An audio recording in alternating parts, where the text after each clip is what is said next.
Welcome to the Savvy Podcasting for Entrepreneurs podcast, a place for podcasters to learn what's actually working in the world of podcasting and how to use their podcast to generate consistent leads in their business. I'm your host, Jenny, and I'm so excited you're here. Hi, Kate. Welcome to the show. I'm super excited to have you here. And tell us a little bit about yourself and how you just got started in the lovely online space. Yeah. So I'm Kate All. I own Simple Pin Media, which is a Pinterest marketing agency. I started it in 2014, actually on a hope and a prayer that we would make money. It was coming out of the recession. I had been doing some online work for a friend and working on Facebook, working on affiliate marketing. And we had started playing around with Pinterest kind of late 2012, early 2013, and Pinterest started in 2010. So it was really this invite only in the beginning, and people were super curious about it, but they couldn't frame up how to use it for business. And we had watched a webinar of somebody who had started using it for business. And we thought, well, let's see if we can drive some traffic to your website with this platform because nobody's really paying attention to it. Well, we discovered that it worked. And right about that same time in 2013, Facebook changed their algorithm. So it was kind of like, let's get all the people loving business pages and let's basically shut it all down. And then you can pay for ads. And so everybody was scrambling. They were like, well, where do we go to get traffic? Like there's no other place. And so right at that time was when we were losing unemployment. Family of 5, we were on food stamps. And my friend looked at me and she was like, you should start managing people's Pinterest pages. And I was like, that's the dumbest idea I've ever heard. Like, I don't even know how to do that. Like, who does that? So I said yes, because she told me, she was like, you have no other option. She was right. So then I ended up going into this like underworld of these people who were doing it. And there were secret Facebook groups that you had to be friends with people. And they were trying to troubleshoot, like, how could you, 1, do Pinterest marketing, but 2, manage for other people. And so I got 3 beta clients, bought the domain Simple Pin Media, set it up as a business. Cause I thought like, I at least want to do the foundational things of like LLC and, make it legit. Got those 3 clients. And a couple months later, they were like, this is amazing. Like, I don't know what you're doing, but we're telling all of our friends. And I was like, wait, it's just me. So there's a lot between that last 9 years, but basically those 3 turned into hundreds and turned into a big team of like 30. And then we started to create products and do the podcast, and really would consider myself like Pinterest strategist, historian, really wanting to help make Pinterest marketing in people's businesses something that they can easily integrate. Like, I'm not interested in you spending more time than you need. I know people are pulled on Instagram and TikTok and all these things. Like, I want to help Pinterest be no more than 2 to 3 hours a week of your time, and really like this long-term kind of like SEO, like really driving traffic to your business. Yeah, I love that. And I actually started using Pinterest like in college when it opened in 2010 by invite only, and I liked pinning like wedding ideas and stuff, and then I started a blog too. So then I started sharing my outfits and stuff, and I actually had really big success on Pinterest in those early days too, which I actually did start offering Pinterest services as my first business too. So yeah, we have that in common, and I loved Pinterest. It was so fun. It's changed so much though. It has. It's been wild. So I'm really excited to talk about this, and I'm really excited to talk about it for podcasters, because a lot of podcasters don't see the benefit, and they're like, yeah, I think it's great for like bloggers and things like that, but like, why podcasters? So like, why should podcasters consider adding Pinterest into their marketing strategy? Like, what are some of the things that they're missing out on by not being on that platform? Yeah. So one of the things I always tell people about Pinterest is think of it as a library and Instagram as a bar. And Instagram's very communal, it's very conversational, but Pinterest is where people go to search for ideas and articles and content. Like, they're ready to consume things for themselves. They're not so much interested in your brand. So when it comes to putting your podcast on Pinterest, that's actually something I've done for the last 7 years for mine. And the whole goal, and I'll explain kind of our workflow, and that kind of might make a little bit more sense, but we record the podcast. That's our main pillar. Then we convert it into a blog post with a Pinterest image. And so people are going to the blog post. We're not sending them to like Apple or Spotify or anything like that, because that breaks really the chain. You never know what people are using if they're on Android or Apple. So when we send them there, they can read, because we definitely put it into a long form blog post to optimize for Google. And then they know we have a podcast and can decide to follow us from there. But we're tackling main topics like how to do something, or there are interviews that we do. But when we frame it up for Pinterest, we think of, what are people searching to find this type of content? So they're not searching my podcast name. They're not even searching my business name. They're searching, really, how do I understand Pinterest analytics? How do I grow my business using Pinterest marketing? And so I want to take those topics, record a podcast on it, put them onto Pinterest, and try to connect them kind of this back door of where they're reading and then eventually will listen. Because Right. as you know, it's like some people, you either love or hate podcasts. I find very few people that kind of are like, well, I listen to a podcast like, never, but I will read. And Right. so you're kind of wanting to optimize for both. And if you understand that Pinterest is very much like Google, where people are approaching it with a question, then really the sky's the limit for what you can put on there. So the other thing I would say is, if you want to see if Pinterest is a place for you, go to the search bar on Pinterest and just type in some of your topics and see what's already there. Now, if you're talking about like, something real obscure, investing, investing for women, I think would be really great on Pinterest. But if you're investing and your target market is like 60-year-old men, I might be like, that's a hard pass. They're on LinkedIn. So it's thinking about who your ideal listener is and thinking, do they use Pinterest? Okay, well, let's just try to connect with them.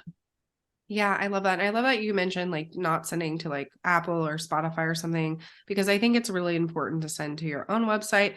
You have better like tracking, not only that, but like you're right. People aren't, they get kind of thrown off that they're sent to like a link to Mm-hmm. listen to something, because usually when people are browsing Pinterest, they expect to go to a blog post. They're not expecting, oh, I'm going to be going to someone's episode or someone's Instagram or Mm-hmm. something. So I think that's really important to note. Like, and plus, like, you're getting that traffic to your Yeah. place. And then from there they can take other actions versus like Mm-hmm. just going to the player and then, oh, never mind, this isn't what I wanted to see. Bye. And then never seeing you ever again. Yes. And it's very intimate too. Like if you think about it, it's easy to move somebody off Instagram. Well, not easy by any means, but like it's easier to suggest a podcast in a podcast player, because you can say in a story like this, I'm going to link the Apple player, or I'm going to Right. link the Spotify player, but they've also chosen to follow you already. So they have Mm-hmm. some understanding that you have a podcast, like they've heard your voice. Exactly. It's, for lack of a better phrase, there's like an intimate connection. There's not an intimate connection with Pinterest. They are very cold to you, Right. and they're really not interested in your story just yet. They're Mm-hmm. interested like, how are you going to serve me? Yep. Let's start there. Right. Yeah. Cause it's kind of similar to Google. Like if you just Googled something and someone's podcast came up, like you I'm not probably, listening. yeah, you're probably not going to listen. You might like look at the post and be like, okay, this is kind of interesting, and then keep it in your back pocket for later, but you're not going to just all of a sudden like become a podcast listener just because you found them on Google randomly. Yep. So, yep, very true. So, let's talk about some of the benefits of Pinterest. Like, what are Mm-hmm. some benefits of Pinterest for podcasters? What is it going to do for them? That kind of thing. Yeah.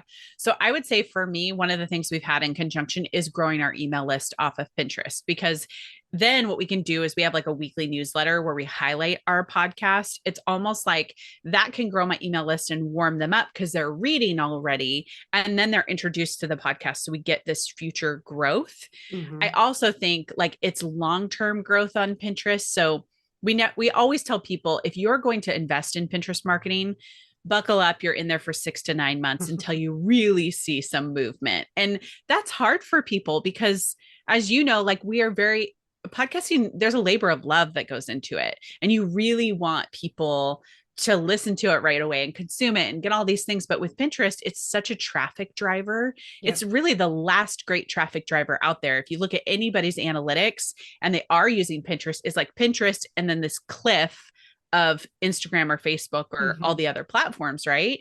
So if we think about it, it's like driving a conversion into an initial hook. So for a podcaster, what is that going to be for you? Like, what's the way that you're going to kind of walk them into your house and introduce them to you? So the benefit is long-term traffic. The benefit is really getting people on your email list. And the benefit is being able to put them in a position to warm up to you, ready to listen to your voice in a totally new group of people, right? So like the group of people who engage with you on Instagram are not the same people on Pinterest. So if you're Yeah. looking for a new crowd, Pinterest is a new crowd for you. Yeah, I love that. I think that's really important. And I love that you mentioned it helps you build your email list, because that is something I talk about in, going along with podcasting too, because podcasting is kind of similar to Pinterest and there's not a community. It's not like Mm, people can leave you a review and like that's kind of the dead end. Like you can't reply back unless you're on it, like replying back on the show. There's no way to like yes. reply back. So with podcasting, you're always redirecting people elsewhere. Like, oh, join my email list. Oh, go follow me on Instagram. Oh, join my Facebook group. You're redirecting because that's the only way you get to know like who those people are, instead of just seeing like that number on the screen. Like, oh, Mm, we have 70 downloads on this episode, but who are these 70 people? I don't really yes. know.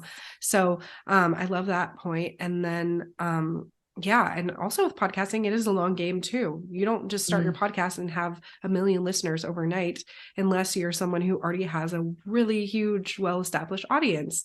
And that's something we're constantly telling people too. Like it's yeah. not an overnight thing. Like you have to work at it. You have to build your audience. And if you want to start a podcast today and have a million listeners in 3 months, like do Good something luck. else, please. Yes, exactly. And I'm sure you have similar sentiments with Pinterest too, because like it's not going to happen overnight like that. So Yeah, exactly. yeah, so I know Pinterest has experienced a lot of changes over the years. I've seen them myself, just being a user of it and seeing lots of things come and go. So what is like currently working on Pinterest? Yeah. So Pinterest now has multiple pin formats. They normally just had what they called a standard pin. This was just your 2x3 image. You click on it, it goes to your website. Well, in 2020, Pinterest grew tremendously. Like the pandemic just put them on fire. Well, at the same time, too, TikTok was really taking off as well. So as we looked around, as Pinterest looked around, they said, I want to capture some of the short form video content and keep people on the platform a little bit longer, because then we can appeal to advertisers to spend Mm, their ad dollars here. So they created a new format. They called it story pins at first, but then it merged into idea pins. And idea pins are like a hybrid of like a story and a reel, and a TikTok like had a baby, right? And but it's really from this angle of like short how to's, like really poppy, like here's 3 parts, here's how you do this. It very much has to come from that same ecosystem of Pinterest, like not about you, it's about them. So it's giving them kind of a product feature or a benefit or whatever you're talking about. So they added this element, and it really threw content creators for a huge loop because it didn't link. And it was like, wait a minute. Pinterest is always like a boom and go or boom and right. save. Now it's just a boom and it's like, where are That's you it. going? Nowhere. Yeah, it was like everybody's like, what's going to happen? So they went through these weird iterations where they were like, okay, we'll do a creator reward program where we will Mm. reward people for creating idea pins. We'll just like get these out there. And then they pulled back on it in November of 22 and I said, saw we're that. done. Yeah. Yes. Because it took off. It really did. I saw people posting like, because I'm still in a lot of blogger groups, Mm-hmm. and I saw people posting like, I made like, 14,000 just off of this last month. And I'm like, Yes. what? I Like, what? know. Yeah. And there was definitely this like high, and then it kind of like decreased, as all creator rewards programs do. But, I think there was a lot. So they shut it down, and then they said, we're going to shut it down, but now we're going to give you a link. So it Mm, was like this trade off. And they said they'll do it in 23. They still haven't done it yet. And this is like mid February. I predict it'll be in March. right. So I think where they're going, and they also hired a new CEO. So that was a big one this summer. And he has experience in Google Commerce, PayPal, Venmo. That's his history. So Pinterest also is looking and saying, we know that Pinterest is a great informer of products, like people save them left and right. How can we make the purchasing that much quicker? I think Pinterest has a lot to push uphill with this, specifically because if you're looking to overhaul your kitchen, you go to Pinterest, you create a kitchen board, Yep. and you gather for like 6 months before you even meet with maybe a designer or a contractor, right? Or you start buying things. I just think like it might be a little bit more of a challenge, but we're headed into that now. So they are doing well with user growth. They're growing globally. They are capturing a lot of video. So that was a Hmm. big thing to wonder, are they going to capture that short form video? And they are, but it has to look different. Like you can repurpose some reels and Right. TikTok, but it has to very much be about the value add, not about like your day. So now we Mhm. have the standard pins, we have the idea pins, and then we have Pinterest ads. Video pins used to be in there, but they'll like get folded into idea pins pretty soon. In Ah. fact, I don't even think you can create a video pin anymore. Hmm. Yeah. Yeah. I mean, I know I've seen a lot of the changes too, and I've seen people being like, is it worth it to do anymore and all that stuff. Mm. And yeah, it's been interesting. Which I think is a great question. I mean, I've had to ask that too. I think we all do as business owners, like, where are we going to put our time? And when we've pulled all of our social stats, and we've been investing in Pinterest for 9 years, it's been Right. number one for 9 years. Right. Like, and if I look at it just from data, not from like a gut feeling of like, I don't love it. If I look and say it's my number one traffic driver, I can put 3 hours a week into it or two. And Instagram is not a traffic driver, but I'm putting 10 hours into it. Yeah. Well, that makes sense. Like I'm gonna recalibrate, and that's what we did too. Was it kind of pull that back on Instagram, put more effort into YouTube, and then now exploring like, is YouTube the place for the podcast too? Like that's another big question as well that I think a lot of people are trying to Oh figure yeah. out. I was talking about putting their podcast episodes on YouTube and stuff. I've Yep. had a lot of clients ask, and I'm like, I know. I have I'm on the fence I too. have varying opinions because it's kind of boring to watch someone talk. I Not gonna lie. know. I know. So yeah, we'll see. We'll see what that happens. But yeah, I mean, I do it for a client right now, going off on a tangent, but I do it for a client right now, and she actually has images and different things that like get inserted Mm, into it. So it's yes. a little more dynamic. But if you're just doing like straight video, I I don't know about know. that. That's what I think. It's kind of boring. And I love YouTube actually. And I find that it's really interesting to watch a lot of different creators to Yeah. see how you can frame up putting your podcast over there. And I think that's the same with Pinterest. Is I would tell anybody, if you have never used the platform or you've never used it with the lens of business, pull out your phone, set a timer for 30 minutes and just play around with it. Because Yeah. I think the best marketers on any platform are users. So if Right. you don't know what your people are experiencing when they go through it, or you haven't clicked on one of your pins to go to your website, absolutely do that because that's going to make you better. Yeah, I love that. I think that's really important. It's a great tip. Just, if you're sitting there doing it, you might as well use the platform itself, right? Mm-hmm. But I think that's really helpful because, yeah, a lot of people have been asking lots of questions like, is it worth it? I don't know. But I mean, for me, even like, I don't put too much time into Pinterest just because I haven't had the chance over the years to do that. And I Yeah. still get traffic from it. And I literally probably pin like once a week. Yes. And Yeah. It's such and a it's great like, snowball. and it's just like, and I'm not doing any of the idea pins or anything, just standard old school style pins. Mm, Still bringing traffic, not as much as it could be, but yeah. it still works even if you're doing it passively, because I know most people who have podcasts, they're not looking for Pinterest to send them millions of hits each month. They're just No. looking for a little Yeah. boost. So Mm-hmm.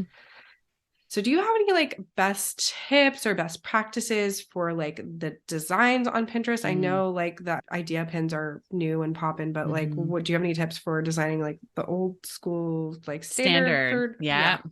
Yeah, absolutely. I would say number one, always 2 to 3 size. So you can Mhm. get that in Canva.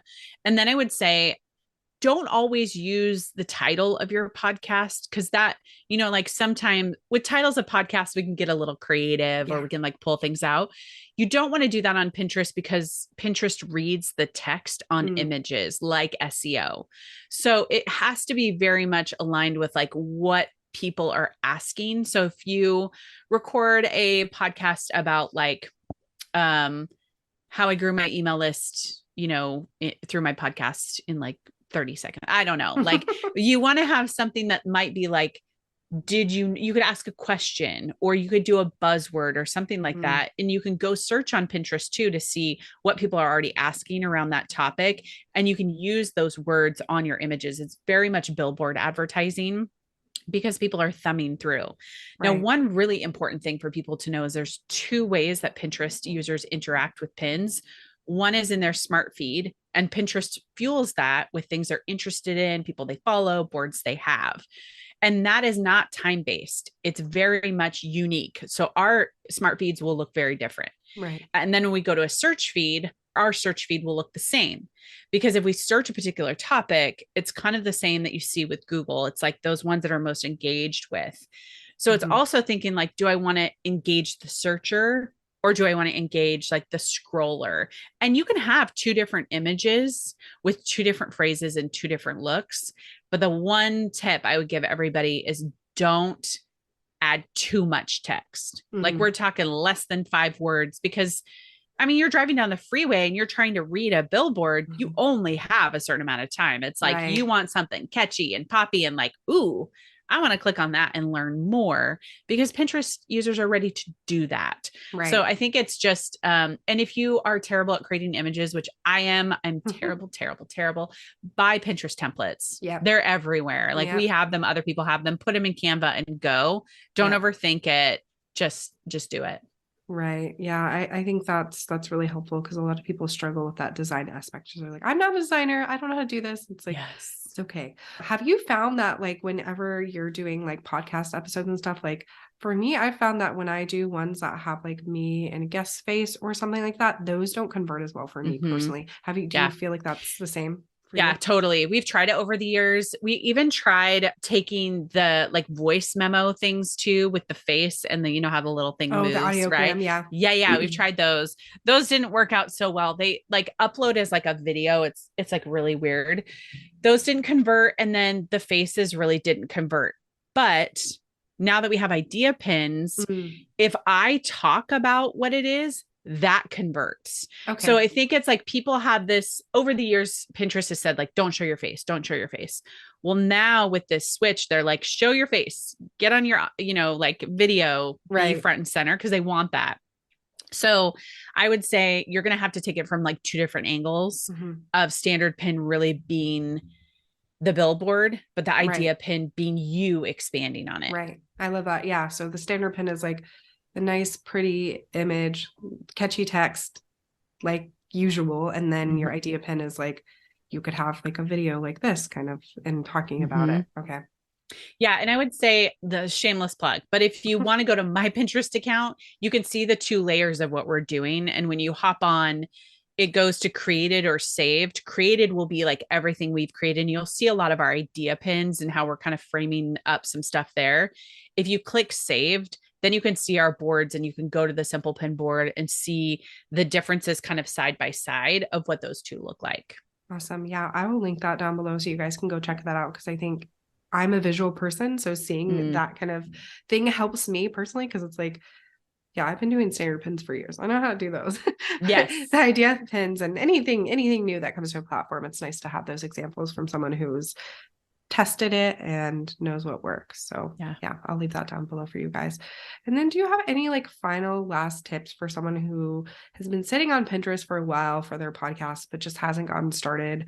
Yeah. Any like encouraging words to help them kind of take that leap?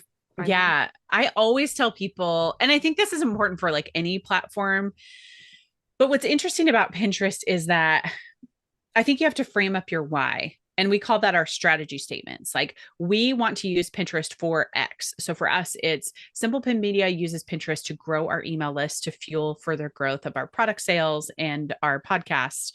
And we know that that's the front door. And so if I have that strategy statement in my head, that is like my pillar. And then my tactics can be different. They can be fluid and change and do all these things. What I would highly encourage everybody to do is know that strategy statement and keep your eye on the prize. And remember, when you're in those blogger groups and people are talking about all their experiences or their growth, they're different targets. So, like Mhm. your target might be XYZ and their target might be over here. If they're in the food space, they're going to crush any B2B 100 times out of 100 Yeah. because it's apples to That's what oranges. people are looking for. Yeah, like I literally look for recipes on Pinterest like several times a month. So, Yes. I mean, it's just So a thing. people get super discouraged because they'll see like a food creator post, I got 100,000 views from Pinterest or It's like, whatever. of course they did. Right, exactly. So frame it up and quantify it, and then go back to your strategy statement that says, I'm going to invest in this for the long haul. And I would also say if there's any podcaster, I have a Shopify store as well where I sell digital products. Pinterest is very friendly to digital products. Mm, And so making sure you get your shop set up so that you can take advantage of that, whereas you can't right. do that on Instagram and Facebook. So I just think the options are like Pinterest and SEO go hand in hand for me. Hmm. And if like had to cut all my budgets and I had to cut every social media platform out, the only one I would keep would be Pinterest, Right. like bar none. So Right. Yeah. look at your data and don't always go by gut or other people's story. And I see that a lot and people feel like I'm so frustrated with Pinterest. It changes so much. And then I back up and I'm like, Instagram changes like every other Thursday. Right. Right. Pinterest does change, but definitely not as much as other No, platforms. exactly. It's still, you still write your pin descriptions the same way that we've written them for the last 5 years. You still do your images the same way we've done them for the last 5 years. So it's like boards are still the same, board descriptions. So use it as a safe harbor and there's not a lot of conversation. Yeah. That's the beautiful part. It's like Yeah. There's there's not not, as much noise. yes, it really is the library. It's so sweet and refreshing. And you're like, Yeah. oh, I found my people. Yeah. No, I agree. I've always loved Pinterest because there wasn't that community aspect to it. Cause I was like, I don't think everything needs a community aspect.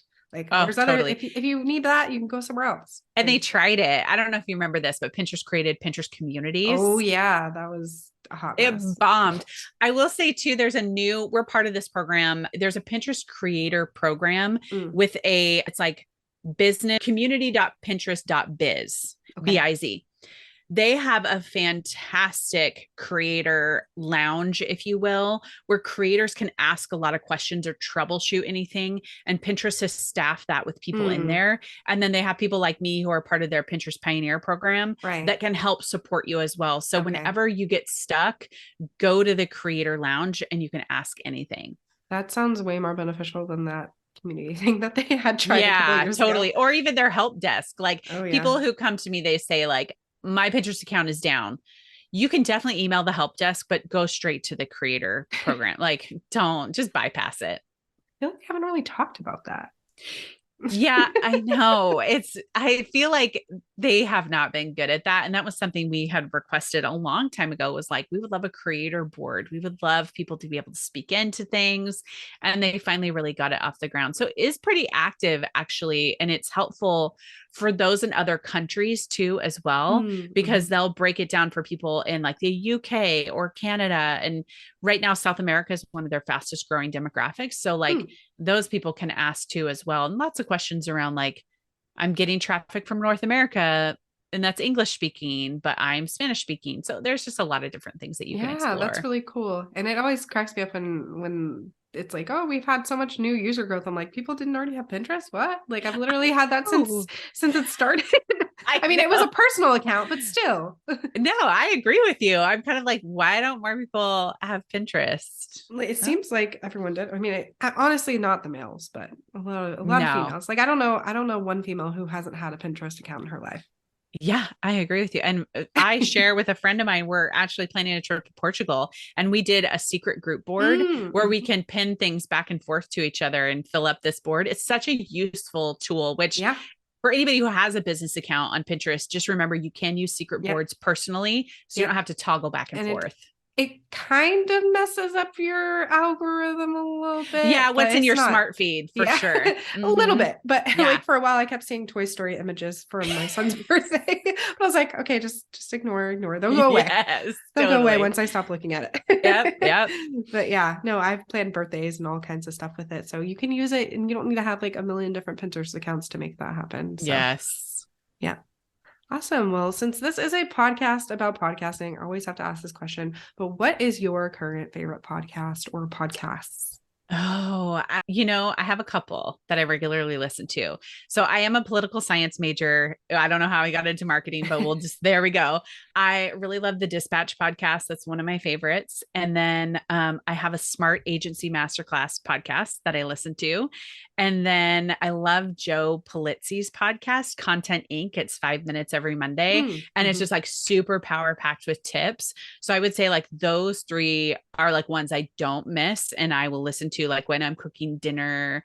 But I feel like I always have a podcast on. Like, I don't understand those people who are like, I don't listen to podcasts. I'm like, what? Like, how do Right? you not listen to podcasts? Right. Yeah. My parents or my dad is like, he's never listened to a podcast, but I feel like he was like the ideal person for podcasts. I'm like, you love reading history books and all kinds of different things. Like you are the perfect person for a podcast. But Yes. I think they just don't understand how it works. I know. I tried to get my parents connected too. And my husband is a big podcast listener as well. Mm-hmm. Mine So too. we'll pass podcasts back and forth all the time. And he drives for a living. So Yeah. basically his whole day is listening to podcasts. But I Hey, I just think mean, like there's so much cool. There's just like I hope podcasting never goes away. I know, I me don't think it too. will, Me but too. Accessible learning, honestly. Like you can literally listen to a podcast about anything these days. Literally, there's a yes. niche for everyone. Just like Pinterest, there's a niche for everyone there too. Yes. Agreed. And then just tell us where we can find you. So let us know the place you hang out the most, and I'll link it in the Yeah. show notes. Okay, so this is really funny, but I've had a love-hate relationship with LinkedIn for like 7 years, and I finally started falling in love with it, and I actually really love it. So Oh, I'm I love spending a that. lot of time on LinkedIn under just Kate All, and Okay. then we do interact in the DMs on Instagram. So our at Simple Pin Media handle is over there, but LinkedIn has actually been super fun in like a new way. I feel like as a marketer, as a business owner, I'm learning so much just from the people that I started following. And actually, this is a funny tip, and maybe somebody else will find this interesting too, is I can get closer to Pinterest executives and even the Mm-hmm. CEO, and there's not a lot of interaction. Like the Mm-hmm. CEO can post and there's like 5 comments. So I'm like, well, I'll comment, right? So I think if there's like clients you want to get close to, or like people in your business industry that you're kind of like wanting to get seen or get on their radar, I am loving LinkedIn. And listen, I am the one who has dragged my feet. I'm like, I hate it. I would rather poke my eyeballs out. And then finally this year, I was like, okay, I'm going to try to fall in love with it. And I really like it. So anyway, that's just a plug for that's where I'm at and spending Yeah. most of my time. No, I mean, I have always been very anti LinkedIn too, Oh, especially after leaving corporate. I yes. was like, I don't want anything to do with this Yes. platform. But I've heard it has so many benefits, especially if you have like clients that are really, frequent Mm, users of that. So definitely. yeah, you should check it out. And also, I think I've saved a lot of things over there, which Mm, I find interesting, especially with this conversation around like Chat GPT and AI mm-hmm. and all of that. Just what other marketers, also podcasters, like what they're wrestling with in this whole environment. So it's kind of like a Yeah. little bit of finger on like your finger on the pulse of Yeah. what's happening. And Yeah. I never saw it that way before. Yep. Keeping up with the industry news that you need Yeah. to know for sure. Hmm. I love that. Well, thank you so much for being here. I really enjoyed chatting with you today. Yeah. Thanks so much for having me. If you enjoyed this episode, make sure to subscribe to the podcast on your favorite podcast player like Apple Podcasts, Spotify, or Stitcher, and leave a review. You can find us at savvypodcastingforentrepreneurs.com and on Facebook at Savvy Podcasting for Entrepreneurs and Instagram at Savvy Podcasting. Make sure to join our free Facebook community for podcasters by going to savvypodcastingforentrepreneurs.com/community and join in on the exclusive community just for Savvy Podcasting for Entrepreneurs listeners. I'll see you there.